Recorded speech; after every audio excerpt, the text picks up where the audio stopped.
Me da gusto saludarlo y darle la bienvenida de nueva cuenta a su programa, El Oficio de Emprender. En este programa estamos presentándole personas, gente de carne y hueso, como usted, como yo, que se han aventado a emprender, que han buscado el camino del emprendimiento, que han hecho su propio negocio y que nos ayudan a entender que emprender es para todos, que no es exclusivo de una élite, de un grupo socioeconómico, que para emprender se necesita sobre todo ganas y, como han dicho algunos de los invitados, un sueño que no es exclusivo para gente que tiene un capital ahí en el banco o en el colchón para invertir, que no necesariamente se trata de alguien que pertenece a una familia empresarial o que tiene cierto nivel o cierto tipo de estudios. Y bueno, nuestros invitados nos han ayudado a entender que precisamente emprender es para todos, solamente hay que tener dos cosas, creo: el sueño de hacer algo y la decisión de hacerlo. Hoy me da mucho gusto tener aquí a un joven emprendedor, a Héctor Rubalcaba Mejía, de la empresa Alicia. Es una empresa dedicada a estrategias para la comercialización, estrategias para los negocios. Y me da mucho gusto tenerlo aquí para que nos platique precisamente de su historia, de qué es la empresa, qué es Alicia, y que nos ayude también a entender cómo es emprender, cuál ha sido su experiencia personal, para que usted conozca que emprender, como yo lo he dicho desde el inicio de este programa, es para todos, solamente hay que animarlos. Héctor. Muchas gracias, Gilberto.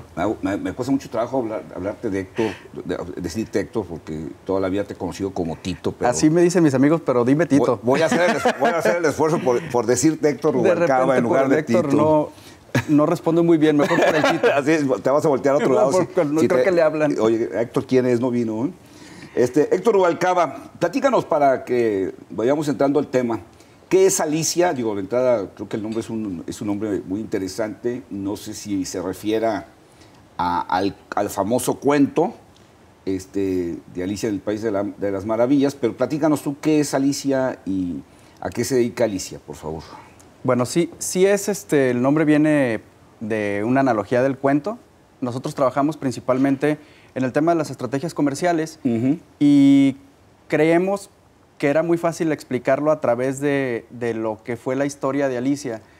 Una persona que va siguiendo un objetivo, se lanza al vacío sin saber qué es lo que se va a enfrentar y de repente va a contrarreloj, va encontrando personas que le van diciendo para dónde, cómo y demás, pero creemos que por ahí podemos encontrar elementos interesantes que nos sirvan para ejemplificar la historia o a lo que se enfrenta un emprendedor.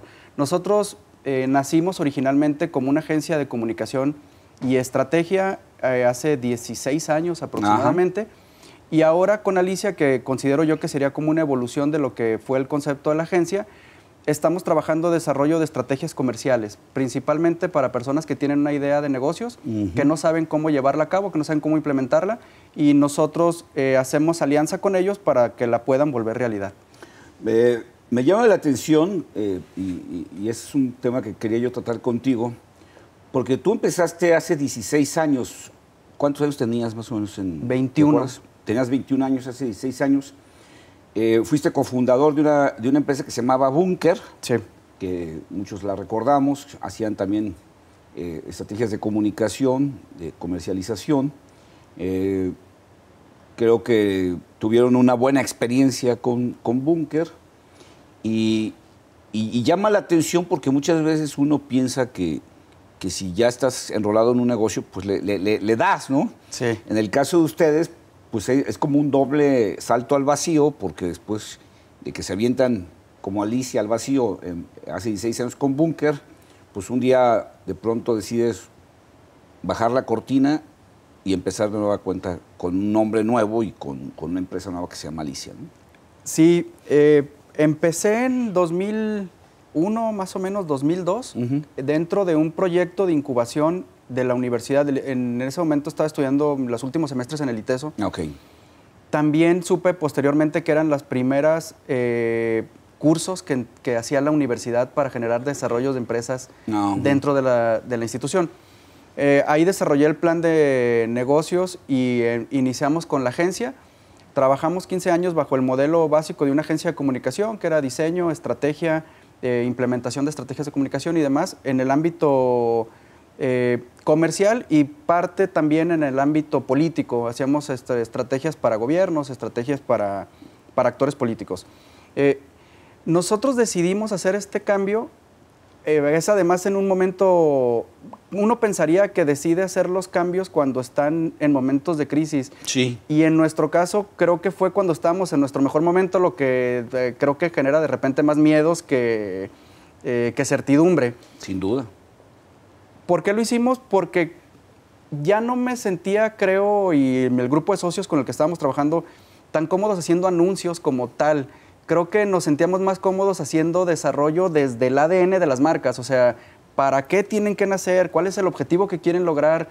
Y entonces empezamos a sentirnos más cómodos en los equipos de estrategia que tenían que ver con el desarrollo creativo, con lo financiero, con la aplicación, con la ejecución. Y cuando alguien nos decía, oye, ¿cuánto nos cobran por un anuncio? Ya no era como lo que... Ajá. Creo que ya no era la parte en la que nos estábamos... ¿Cuánto me cobras por un logo? Exactamente. Y por la papelería, ¿no? Y creo ¿Cuánto me cuesta la página web? Sí, digo, está padre, pero creo que en un momento, y creo que ya no era nuestro momento para estar haciendo como esos elementos aislados. Me siento, o nos sentíamos mucho más cómodos desde el nacimiento de los proyectos. En la mesa de las decisiones. En la mesa de los proyectos. Exactamente. No como un proveedor externo al que decían, ya decidimos los socios que vamos a hacer esto y ahora quiero que tú nada más le des forma gráfica y me hagas papelería, tarjetas de presentación y una página web, ¿no? Exactamente, y de hecho es de repente difícil cuando juegas ese papel de solo hacer un nombre o una aplicación si no traes la película completa. Sí. Porque entonces entras en el tema de si me gusta, no me gusta, etcétera. Y cuando traes toda la estructura completa y además... En muchos de los casos actuales, lo que hacemos es apostar con los mismos emprendedores. Te casas con el proyecto y lo que quieres es que funcione, que venda, que se multiplique, que crezca lo más rápido posible. Porque a veces el cliente de una agencia de comunicación o de una agencia de comercialización cree que le transmite a la agencia el espíritu del negocio, cree que le transmite la idea hacia dónde va la empresa, hacia dónde va la marca, y la relación cliente-agencia llega a ser muy desgastante porque esto no refleja lo que yo quiero, no es así, no va por aquí, porque precisamente lo que tú dices, no estás en el origen, en el génesis de la empresa, y te llega una información muy distorsionada y pues llega a ser muy cansado también esa relación con el cliente de una comunicación trunca o ineficiente, ¿no? Sí, creo que debe ser algo recurrente que les pasa a las agencias o a los freelance que se dedican a temas similares, y creo que no solamente es del área creativa, creo que lo mismo le puede pasar a diferentes asesores que se involucran dentro de un proyecto, pero que solo ven una pequeñísima parte del proyecto.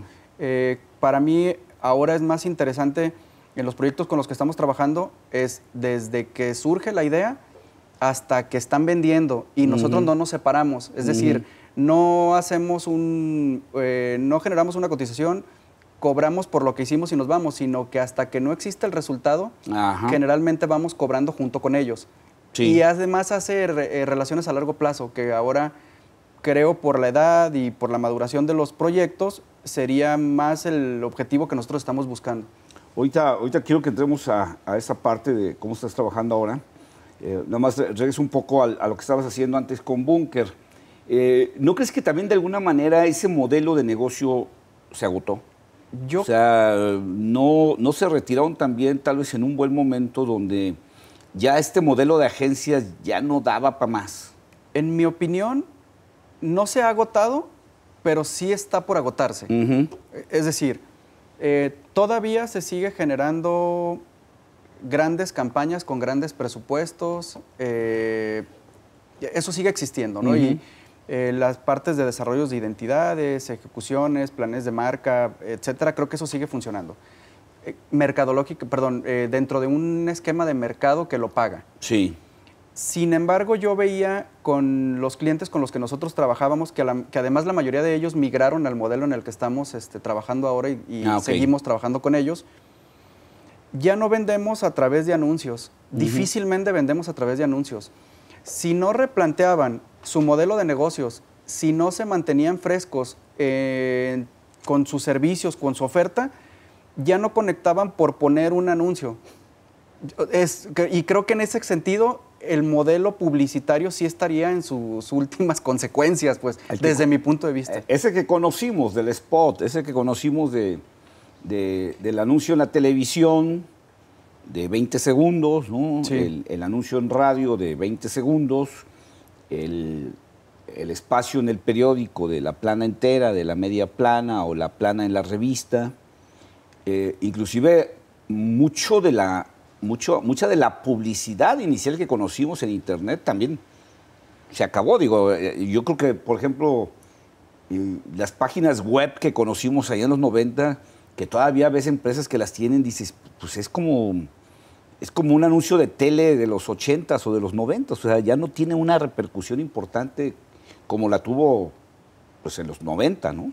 Sí, en la parte de las estrategias comerciales creo que las modificaciones han sido aceleradas, pero también en el ADN de los modelos de negocios. Es decir, los modelos de negocios que nosotros teníamos o conocíamos hace 50 o 60 años, que eran de muy largo plazo, ahora son modelos de negocios que son de pequeños plazos muy acelerados.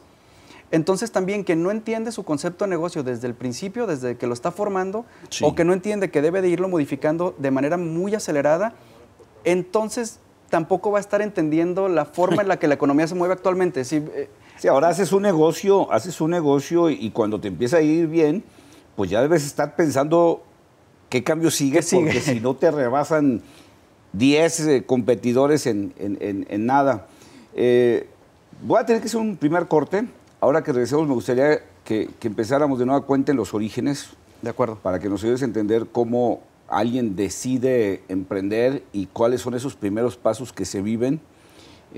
Tú eres de los pocos que he conocido que hicieron un plan de negocios antes de emprender, pero que me platiques también si ese plan de negocios se pudo cumplir en la realidad. ¿Te parece? Claro que sí. No le cambie, ahora regresamos.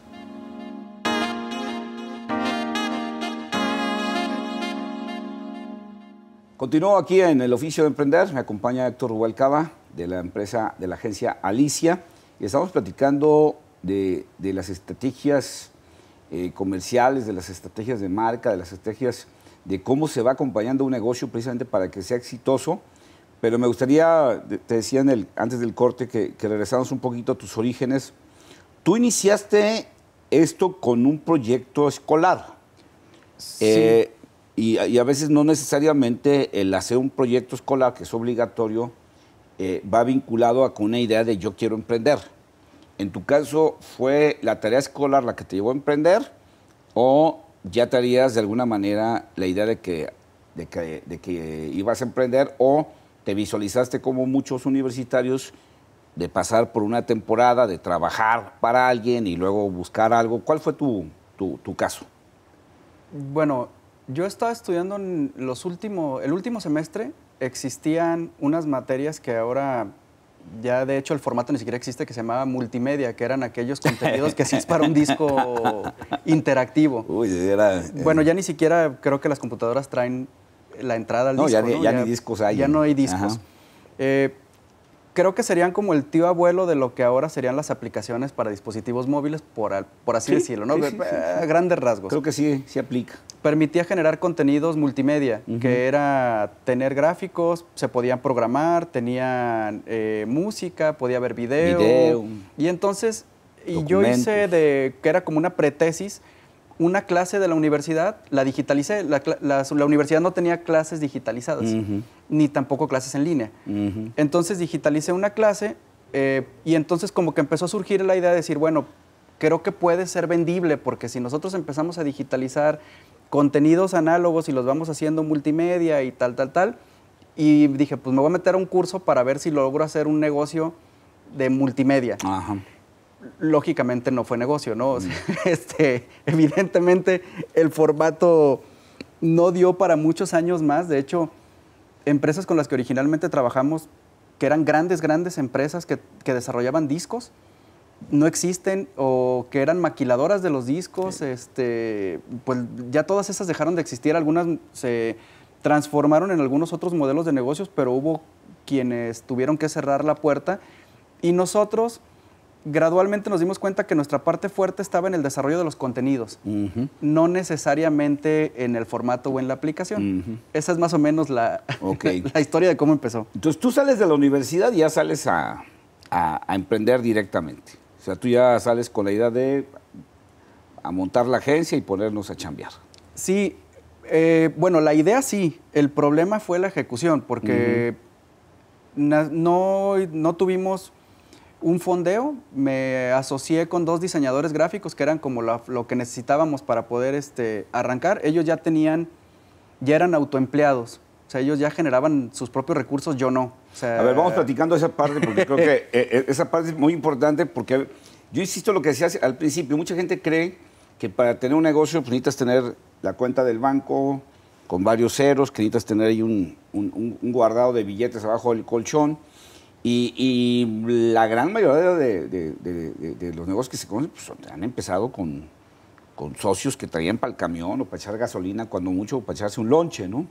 En tu caso, tú tenías, digamos, como capital un proyecto que habías hecho en la universidad. Sí, básicamente. Y 2 socios que traían ¿cuánto en la bolsa? No, de lo del día. O sea, sí. Para comer. Para comer, pero para comer ya es ganancia, porque en mi caso, el primer año fue muy, muy complicado porque no lograba generar las ventas que me permitieran continuar con el proyecto y tener como mis gastos resueltos. Y entonces tuve que ir recortando a como estaba proyectado y empezar a salir con lo que se podía. O sea, creo que si no hubiera pasado por ese proceso y probablemente hubiera iniciado con algún tipo de capital, ya sea propio o de alguna otra persona, tal vez no hubiera generado el modelo de ventas que me terminó funcionando. O sea, a lo mejor hubiera, no lo sé, puede haber funcionado, puede no haber funcionado, pero creo que en mi caso el justamente empezar sin capital permitió que entonces nos apegáramos mucho a la parte de las ventas, que al final pues son las piernas de cualquier negocio. No hay negocio si no se vende. Exactamente. Entonces, nada sucede en el mundo si no se vende, ¿verdad? Sí, sí, sí. Y entonces, ustedes empezaron con, ¿cuál era, digamos, la primera infraestructura del negocio que tuvieron? Bueno, trabajamos en home office. En algún momento tuvimos por ahí una cochera donde estaba uno de los socios que le prestaban, y entonces si teníamos reuniones las hacíamos ahí. Le dimos la vuelta, yo creo que a todos los Sanborns que existían en ese momento para ver clientes. Era la forma en la que operábamos. Veíamos un cliente en un café, trabajábamos desde casa, hacíamos el envío de las entregas por internet, y hasta aproximadamente el año y medio o 2 tuvimos oficinas formalmente. Oficinas físicas, me refiero. Sí. Y ya teníamos un espacio con una sala de juntas, ya algo como donde pudiéramos recibir, pero el primer año y medio lo hicimos... en mesas de café. En mesas de café y trabajando desde casa. Muy bien. El primer cliente, ¿te recuerdas como yo? Primero, ¿qué tanto se parecía tu modelo de negocios que hiciste en la universidad con la realidad? ¿Qué tanto se cumplió y qué tanto fue, digamos, desechado? Creo que fue más bien modificado constantemente, porque el primero se basaba en la venta de discos. Entonces, ese de entrada... Ese se acabó muy rápido. Se acabó como al primer mes. Posteriormente encontramos un área de oportunidad que era digitalizar libros. Y entonces empezamos a vivir con la venta de digitalización de libros, o en algún momento con colegios que hacían anuarios y los anuarios los empezaron a hacer de manera digital. De ahí nos financiábamos para poder hacer los proyectos que sí pertenecían a un plan de negocios, que tenían que ver con desarrollo de contenidos propios que pudieran ser vendidos y demás. Pero yo creo que de cómo salió el plan de negocios originalmente, se cumplió un 10%, un 20% a lo mucho, pero la estructura del plan de negocios creo que por lo menos te permite visualizar, cosa que yo veo que es muy complicado cuando vas empezando, o sea, tener pensado lo financiero, aunque no ejecutado, pensado lo mercadológico, pensado por lo menos los tiempos y demás. Sí, es muy complicado y muy controvertido, porque yo decía hace rato, Y muchos de los negocios que existen actualmente, que han sido exitosos, pues empezaron sin un plan de negocios, ¿no? Hay estadísticas, no en México, no las conozco, pero en Estados Unidos, de que la gran mayoría de los negocios que empezaron con un plan de negocios no se cumplió. Sí. Como dices tú, en el camino se fueron transformando a otra cosa parecida y en algunos casos a una cosa totalmente diferente. Pero siempre queda esa duda de si es necesario o no es necesario, a lo mejor puede servir como una guía, pero lo importante creo que para quienes nos están escuchando es que no es tan importante, o sea, ayuda, pero no es que hasta que no tienes el plan de negocio no te avientes. Yo creo que más bien como Alicia, me refiero a la Alicia del cuento y a la Alicia de ustedes como empresa, pues hay que aventarse al vacío. Sí, hay partes que tienen que ver como con la esencia de los emprendedores, creo yo, que la puede tener creo que cualquiera que se anime, que es precisamente aventarte. Y eso no te lo va a enseñar pues, ningún manual, ninguna escuela. clase, ninguna escuela. Y creo que aventándote sobre la marcha, sí, realmente empiezas a adquirir como esas habilidades de cómo sortear las broncas, pues cómo sobrevivir como el día a día.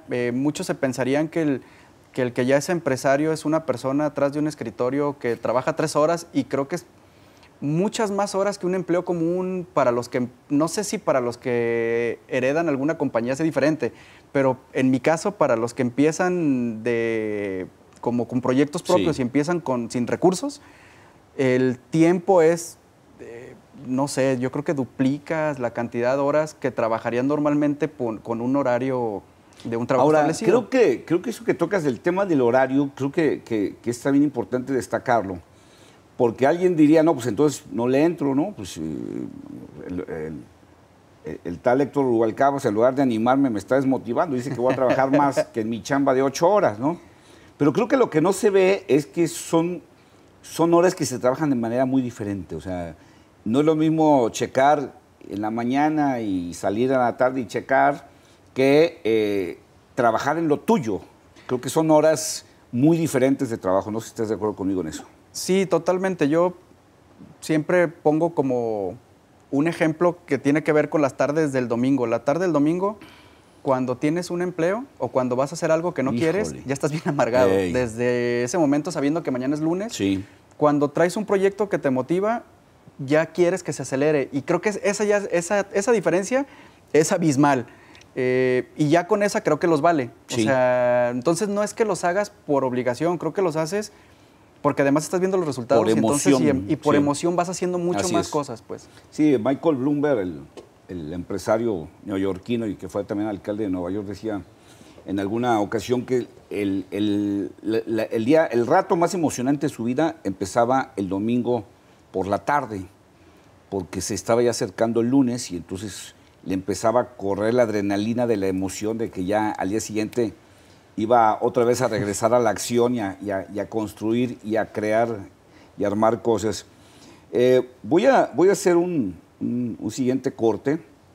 Ahora que regresemos, me gustaría que platicáramos de esto que se me quedó pendiente porque te interrumpí, de cómo llega el primer cliente, porque también creo que ese es uno de los errores que se cometen cuando se emprende, que se piensa que en cuanto das una tarjeta inmediatamente te caen los clientes, se cree que en cuanto abres la puerta o subes la cortina ya va a empezar el flujo de clientes, o en muchas ocasiones también se comete el error de hablar con la familia, de hablar con los amigos pensando que de ahí es de donde tienen que salir los clientes. Sí. Y a veces cuando emprendes y empiezas, que bueno, en el caso de ustedes pues no había todavía rentas que pagar, pero pues hay que vivir.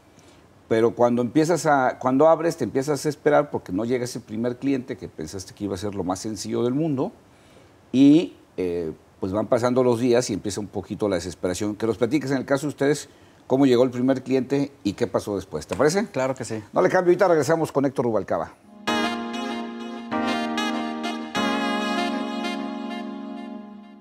Continúo aquí en el oficio de emprender, soy con Héctor Rubalcaba. Su empresa se llama Alicia y estamos hablando precisamente de los servicios que ofrecen.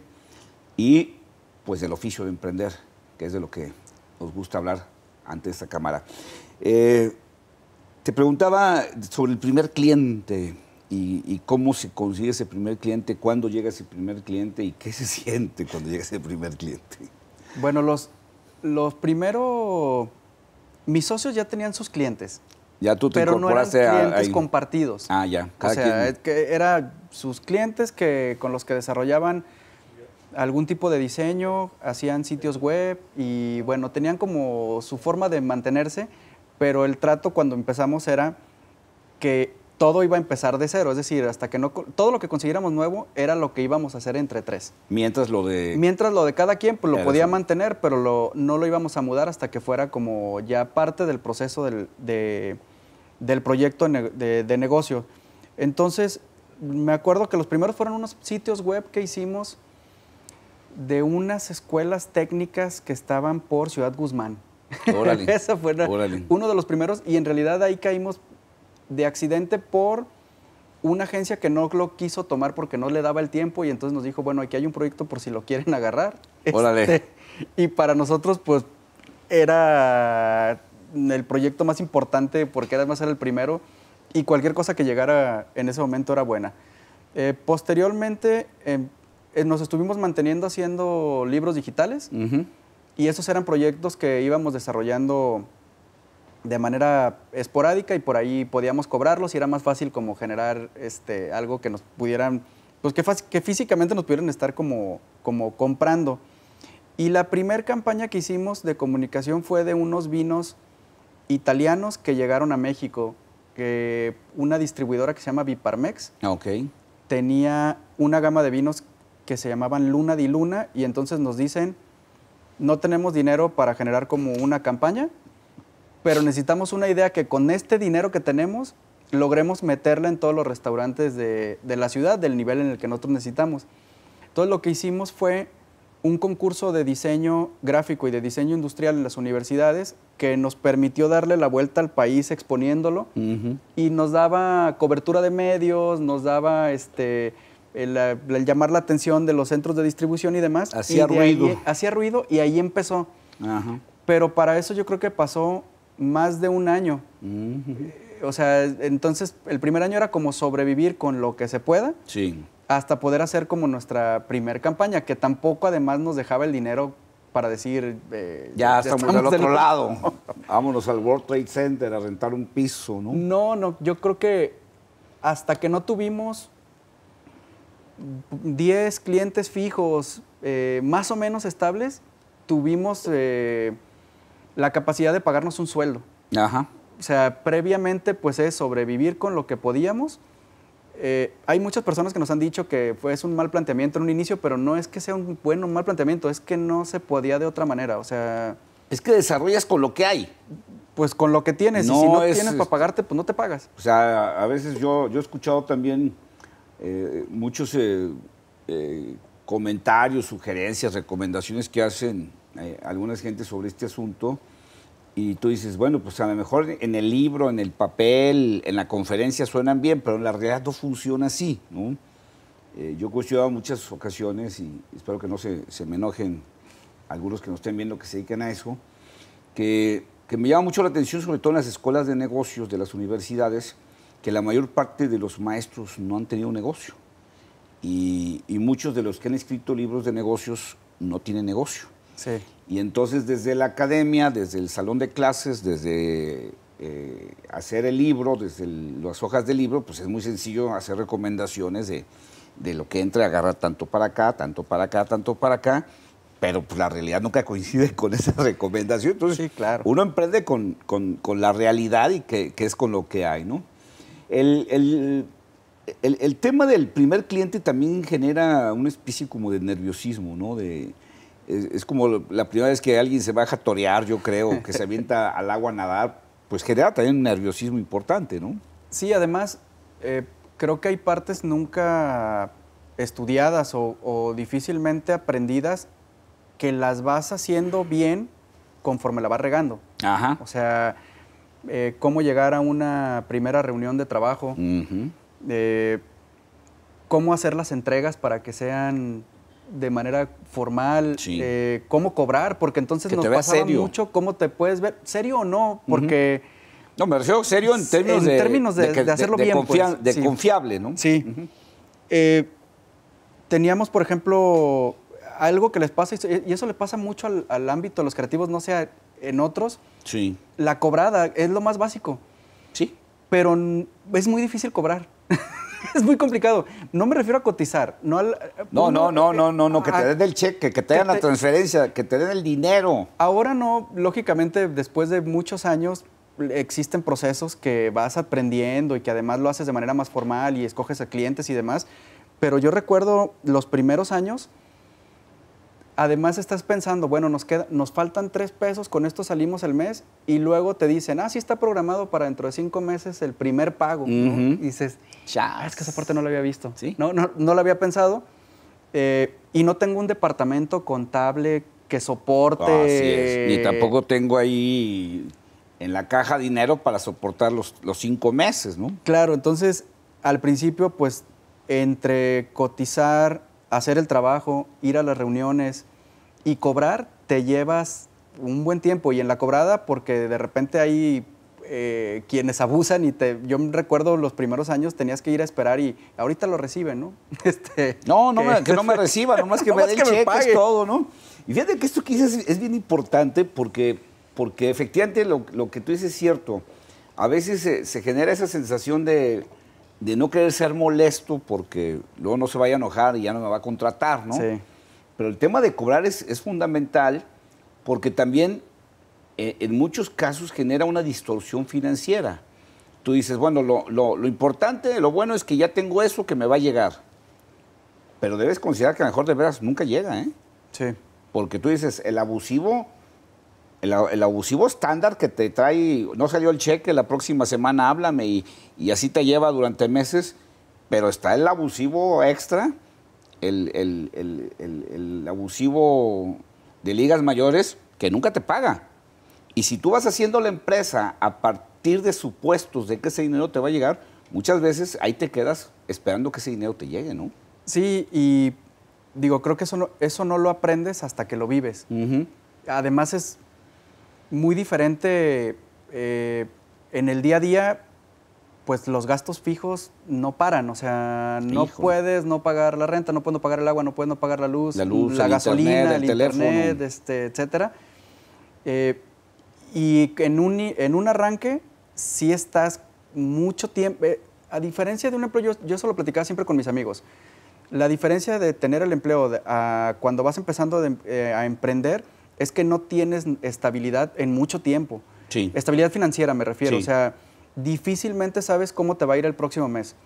Hay quienes empiezan con mucha estabilidad, no es mi caso, pues mi caso hay era quienes le pegan y bueno, qué bueno, ¿no? Pero era de muchos altibajos, yo creo que hasta el año 5 Sí. ya hay una estandarización financiera y ya tienes proyecciones a mediano plazo, a largo plazo y demás, pero en un inicio es pues lo que se pueda y como se pueda. Y también cuando llegas a esa estabilidad de la que hablas, que es también, son esos momentos en que uno empieza a sonreír todos los días porque ya no traes esa angustia de que hay que pagar la renta y el teléfono y no hay de dónde. Cuando llegas a esa estabilidad también hay un momento de gran riesgo, ¿no?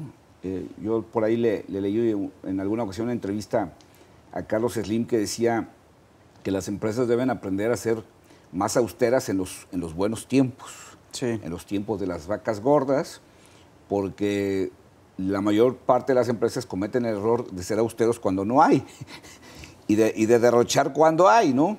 Que creo que es una parte también bien delicada cuando llegas a esa estabilidad financiera que muchas empresas les da también por alocarse a los socios y por comprarse el camionetón y empezar a comprar obras de arte y el whisky más caro y los puros más caros. Y ahí avientas el resultado de muchos años de esfuerzo, ¿no? Sí, digo, creo que en parte es muy tentador porque no es que lo necesites, pero está muy a disposición. Ahí está el dinero. Sí, y después de tanto tiempo como de carencia, ¿Y ahora cuando qué hay? empiezas a tener recursos, Pues entonces sí empieza a ser bueno, es que esto nunca lo había probado y es que esto otro nunca me había tal. Y yo no sé si el año que entra vaya a ser malo, por lo menos en la paso bien. Me doy el gustito, ¿no? Y después creo que gradualmente una combinación de maduración personal y de la maduración del negocio, entonces encuentras como un equilibrio, ¿no? Sí. Pero nosotros creo que sí pasamos 1 o 2 años por el derroche, ¿no? Sí, no el derroche, lógicamente, de una escala... No llegaron a los yates y esas cosas. No llegamos ya quisiéramos, pero sí llegamos mucho, sobre todo, al tema de, dependiendo la vida que cada uno había tenido, hacer lo que no había podido hacer. Sí, claro. Sí. Y creo que también se vale. En la escala, no, mira, yo creo que sin duda, bueno, pues parte importante de emprender y de hacer todos estos esfuerzos y de pasar por estas dificultades, pues tiene que ver con mejorar tu condición, ¿no? Mejorar tu condición económica, tu condición personal, o sea, por supuesto que tiene mucho que ver con eso, ¿no? Nomás, pues sí tienes que ser cuidadoso, como tú dices, pues si estás en el peldaño 5 económico, pues tampoco te quieras brincar del 5 al 30, porque pues ahí no vas a poder, ¿no? A lo mejor del 5 te brincas al 6, luego al 7 y luego al 8, pero bueno, vele poco a poco, porque digo, a mí me tocó conocer hace como año y medio, ¿no? a un muchacho que conozco que se empezó a emocionar porque le empezó a ir bien y de pronto le empezó a dar por buscar empresas esas que rentaban helicópteros para darte una vuelta por la ciudad, ¿no? Porque ya se sentía Donald Trump, yo creo. Y bueno, pues ahí esos derroches son los que no se valen, porque esos ya no son gustos alcanzables para alguien que va arrancando, ¿no? La edad también cuenta mucho, en el caso de ustedes que empezaron también jóvenes, cuenta también mucho en ese sentido, ¿no? Como irte ganando el espacio, irte ganando el respeto, y sobre todo el irte ganando el respeto en el sentido de que no abusen de ti los clientes, ¿no? Sí, yo recuerdo los primeros años nos costaba mucho trabajo, bueno, a mí en lo personal, como la seriedad, no porque no fuéramos nosotros serios, sino porque nos veían demasiado jóvenes para llevar una estrategia de un proyecto muy grande, ya sea de inversión, ya sea del impacto que iba a tener, y entonces creo que te debes de hacer mucho más serio para que te la terminen creyendo. Y después el mismo boca a boca y los mismos clientes se dan cuenta de que la edad no es factor en la forma en la que lo estás haciendo. Lógicamente si lo haces con esa seriedad. Al primer error, creo, de una persona que está emprendiendo, es muy complicado volverse a ganar la confianza. Así es. Muy, muy complicado. Sí, el asunto es demostrar que sí puedes y eso te va a ir llevando a lo siguiente. Voy a hacer un último corte, ahora que regresemos. Vamos platicando cómo trabajas ahora en Alicia, cómo es el plan ahora, cómo es el formato y qué están haciendo. ¿Te parece? Ok, muy bien. Regresamos muy pronto.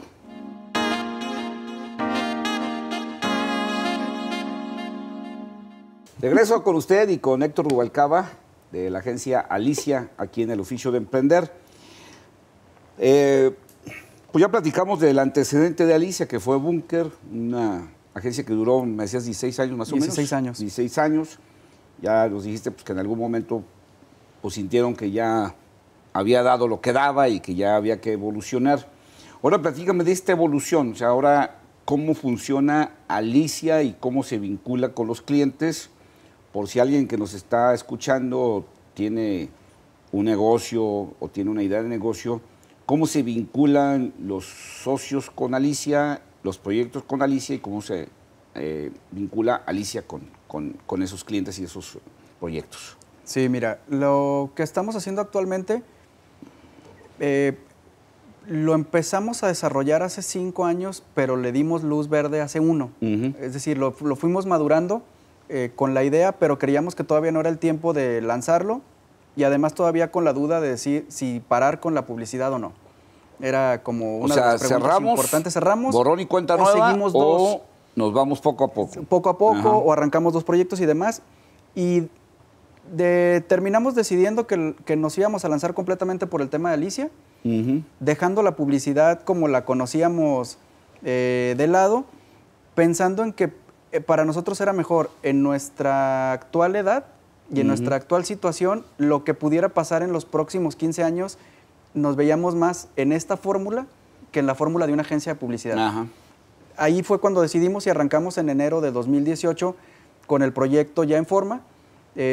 Utilizamos la mayor parte de la infraestructura que ya teníamos, las oficinas que ya teníamos, el grueso del personal que trabajaba con nosotros se queda, pero nos dimos cuenta que existían algunas áreas que queríamos desarrollar que no teníamos todavía ni la experiencia ni el personal.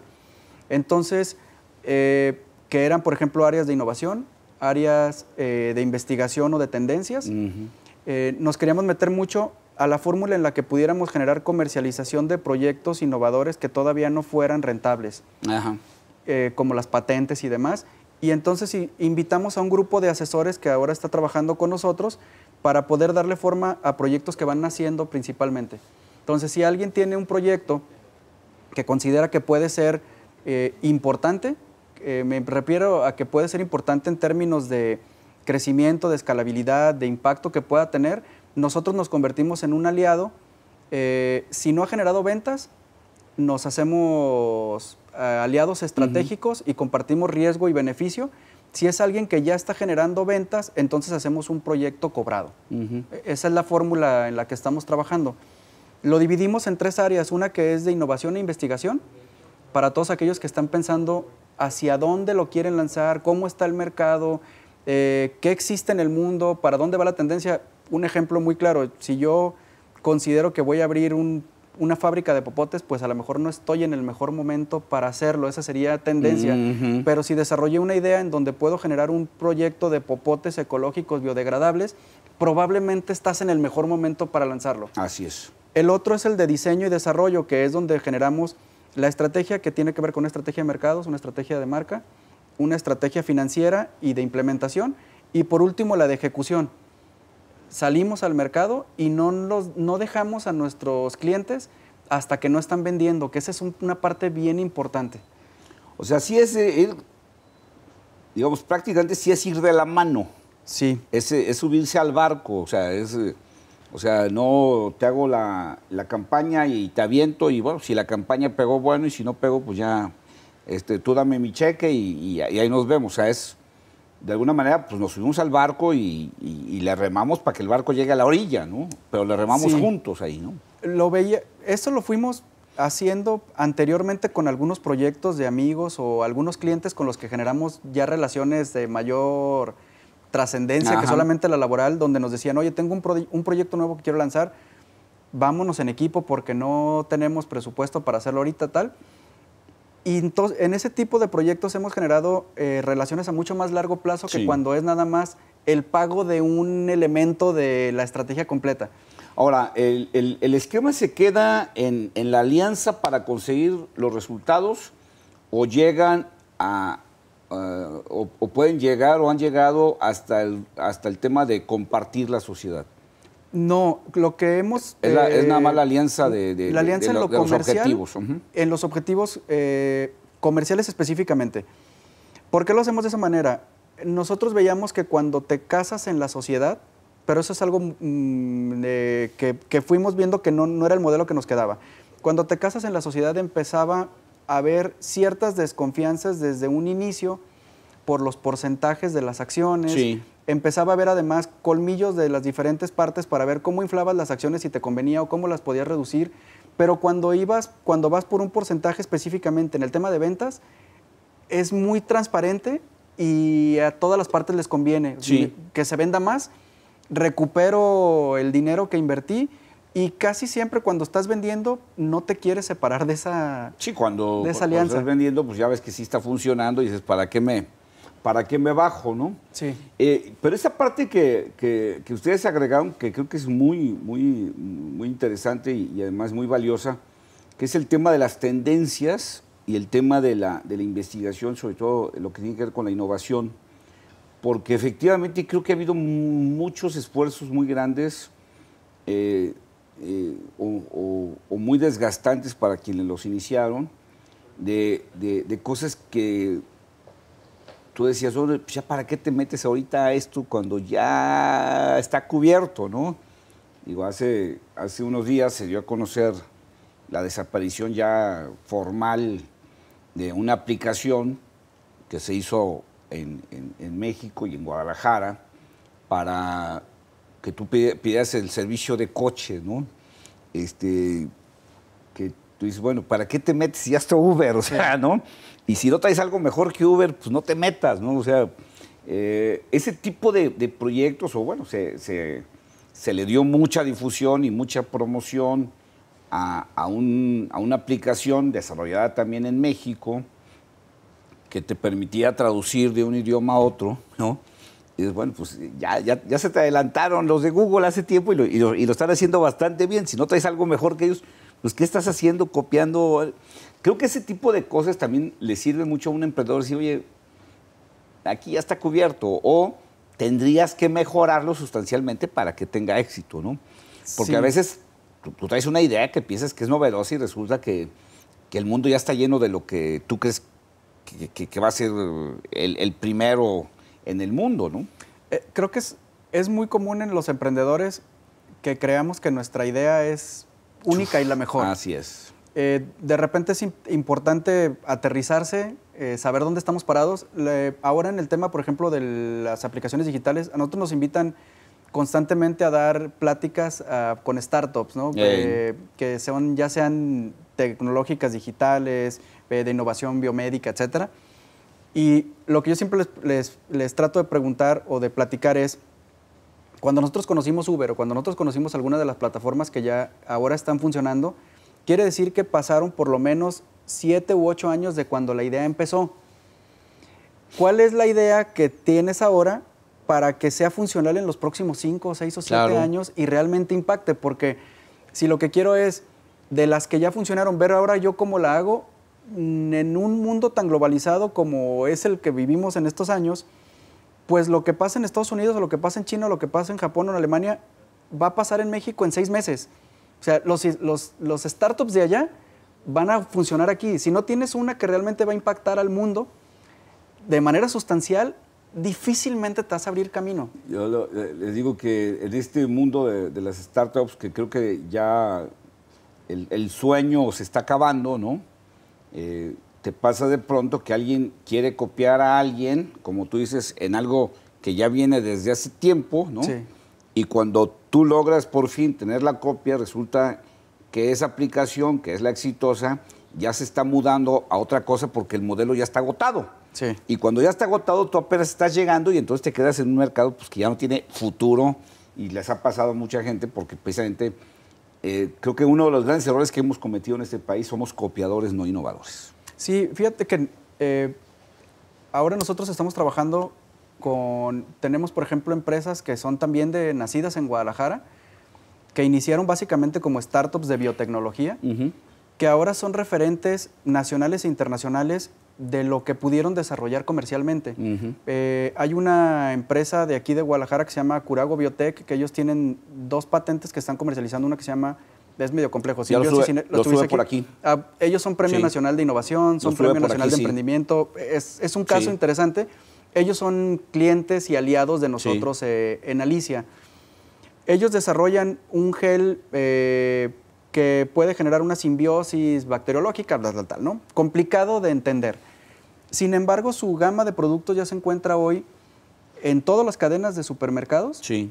Y tienen centro de investigación en Alemania, en Estados Unidos, en Colombia, en México, desarrollando los productos con los que ya van a competir en esos mercados. Claro. Entonces, de que se puede generar innovación y rentabilidad aún empezando desde aquí y impactar al mundo, definitivamente se puede. Por supuesto que se puede. Héctor Delgado, desgraciadamente se me acabó el tiempo. Muy interesante la plática contigo. Te agradezco mucho que nos hayas ayudado aquí a ver un aspecto más de cómo se emprende este oficio de emprender, que es maravilloso, y que nos hayas platicado tu experiencia con Bunker y ahora con Alicia. Te agradezco mucho que nos hayas ayudado a entender estas 2 partes. No, pues muchas gracias por la invitación. Gracias. Y gracias a usted, como siempre, por acompañarme. Nos vemos pronto en otra emisión más de El Oficio de Emprender. Gracias.